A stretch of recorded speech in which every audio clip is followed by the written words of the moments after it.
Welcome to a very special edition of Home Plate at Home. Bishop Murry, I am absolutely honored to have you. I know our schedules have been going back and forth. Your secretary, Polly, we've been going back and forth on trying to coordinate this, and it is an honor to have you in our kitchen. Thank you, Casey. I'm delighted to be here with you today. This is a lot of fun. And it's an official welcome to the Mahoning Valley. I know you've been here for a few years now, but we finally got together with you. And how do you like the Mahoning Valley? I love being here. This is very similar to the part of New Jersey where I grew up, and I find the people here very welcoming. I could not have asked for a warmer welcome than I got when I arrived here, and I still receive when I go around to visit our parishes and our schools. It's a great place to be, and it's a great place, I think, to raise a family, and a great place for the church to thrive. What do you think one of the stronger features of our valley is? I know you've traveled all around the world, and what do you think really our strength is here in the Mahoning Valley? I think it's the fact that the people here are very down-to-earth, unpretentious, hardworking, sincere people.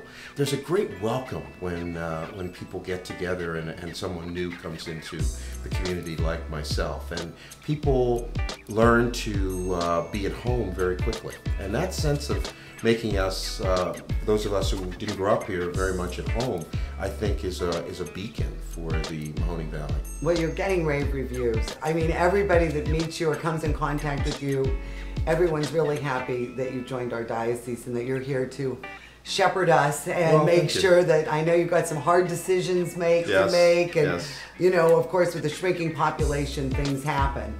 But I do need to ask you, what did you do? How would you have gone from the assignment of Bishop of the Virgin Islands to the Mahoning Valley assignment? How did that happen? Well, it happened because of the Pope. Yes. It was the Pope. Did you do something to John Paul? No, I didn't. I don't think I did anything wrong. But it was Pope John Paul II who asked me to go from Chicago to the Virgin Islands, and then Pope Benedict who asked me to come from the Virgin Islands to here in Youngstown. And one of the things that we're asked to do as priests is to be obedient to our religious superiors. So when the Pope said, I want you to go to Youngstown, I said, I'd be happy to do that. And because Camden, really, your hometown, I mean, there's got to be a lot of similarities and parallels between Camden and Youngstown. Very much so, because Camden was a thriving town, but it was very dependent on the New York Shipbuilding Company and Campbell Soup and Van Sciver Furniture. And when those three companies, along with RCA Victor, closed down and moved out into the suburbs, the shipyard just closed down completely, laying off 40,000 people. The other three, Van Sciver Furniture and Campbell Soup and RCA Victor, moved to the suburbs and then eventually down to the south. It had an enormous effect on the economy of Camden, and Camden hasn't recovered from that dramatic downturn in the economy. It's still struggling. So growing up in Camden, what kind of food did you eat, you know, growing up in your household or in your neighbors around the neighborhood? Well, my mother was the secondary cook in our family. My father enjoyed cooking, so he often would cook, and he would try different things that he would see in a book or see in a magazine. And my mother would generally cook during the week, but on the weekends my father liked to cook, and that was always fun. And then my best friend in high school was Italian, so I'd go over to his house, and his mother would make these wonderful Italian dishes, and I got to thoroughly enjoy them. And then as I got older and had a chance to travel, I was always interested in trying different dishes from different parts of the world. Well, I know Italian food is really one of your favorites. And is that what you prepare the most at home? Yes, it is. I generally cook on weekends, and I'll just do something very simple and very easy. One of my favorite things to do is a marinara sauce over fresh pasta. So that's why we're going to do this evening. We've assembled everything for you, so we're ready to go. And of course, you've got to start with the right base, and that would be whole San Marzano tomatoes.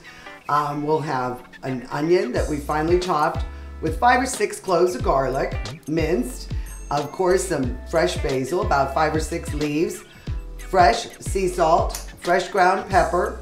We're gonna use some Locatelli Romano cheese, and this will be served in your honor over angel hair pasta. So we'll get to the stove and we'll start with Bishop Murry's marinara. Casey, the first thing we're going to do is we've added about a half a cup of olive oil to this skillet, and we are going to we've allowed that to heat so that it shimmers. Oh. Now we're going to add the garlic and onion mixture, and we're going to cook this for about 5 to 8 minutes. Oh, it's got a nice sizzle there. Very good. Yeah. Oh, you can smell that coming up. Ooh. Beautiful. We're going to spread this around a little so it's even. And then we're going to allow that to cook. And just wait till it just softens up a bit? Yes, exactly. That's the point. We want to get this to the point where it's soft. So at this point, Casey, we're going to add tomatoes, and using this utensil, we're going to break up the tomatoes into the onion and garlic. Oh, those are beautiful. And I'm going to put this down just for a moment.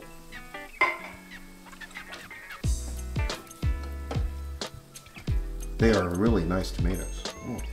They say the San Marzano have the sunshine and the soil in Italy, and they have the perfect flavor for any kind of tomato-based sauce.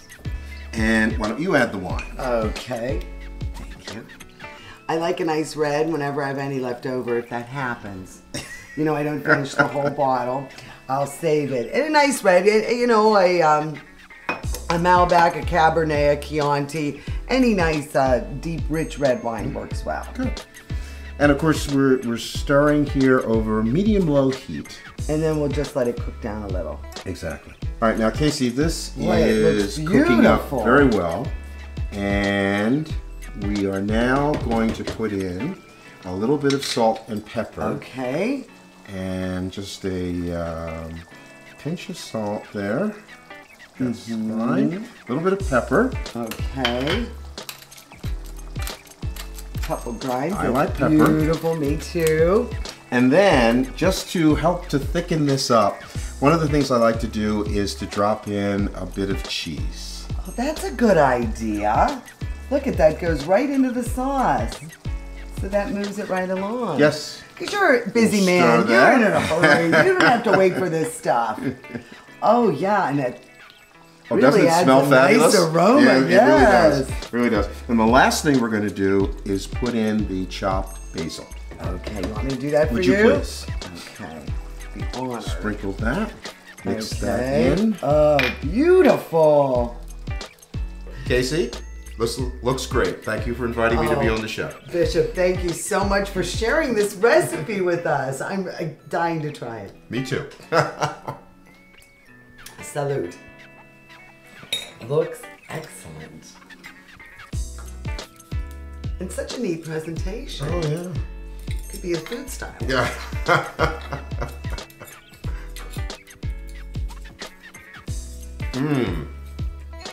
Very good. Oh my gosh, it's excellent. Well, what would I expect? And the angel hair suits it perfectly. It does. It really it's so does light. work. It's very, very nice. Very flavorful. Well, I hope you're here for a while. We'll cook more often. Okay. For the complete recipe for Bishop Murry's marinara sauce, just go to our website, homeplatewithcaseymalone.com.